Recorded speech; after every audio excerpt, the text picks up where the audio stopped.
Syedon Dinas Kependudukan dan Pencatatan Sipil atau Disdukcapil Kota Lok Sumawe menggelar pelayanan jemput bola dengan mendatangi sekolah luar biasa atau SLB untuk melakukan perekaman kartu tanda penduduk elektronik atau KTP-EL dan kartu identitas anak atau KIA untuk para pelajar di sana. Perdana, kegiatan layanan jemput bola ini digelar di Disdukcapil Lok Sumawe di SLB Negeri Anek Nanggro pada Senin 12 September 2022. Pantauan serambinews.com, para petugas Disdukcapil membawa semua peralatan untuk melakukan perekaman KTP-EL dan KIA. Mereka melakukan perekaman di ruang guru SLB tersebut. Satu persatu peserta para pelajar mulai dari tingkat SD hingga SMA di SLB tersebut melakukan perekaman.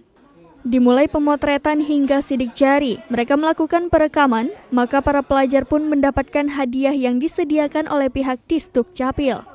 PLT Kepala Disdukcapil Lok Sumawe Munir Esos MSM didampingi Kabid Pelayanan Pendaftaran Penduduk Zamzami SAG MSI menjelaskan program pelayanan jemput bola ke SLB ini digelar dalam rangka mempermudah para pelajar untuk mendapatkan KTP-EL ataupun KIA sekaligus untuk tertib administrasi.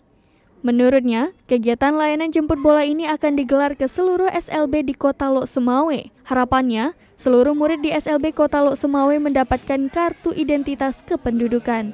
Sistem jemput bola dengan mendatangi sekolah luar biasa Anek Nanggro untuk mendata bagi anak-anak yang belum mempunyai KTP-EL dan belum melakukan perekaman agar mereka juga punya dokumen kependudukan seperti KTP-EL dan KIA dan lain-lain yang dianggap belum ada sama mereka. Jadi kita coba memfasilitasi dan membuat terobosan seperti kegiatan jemput bola ini.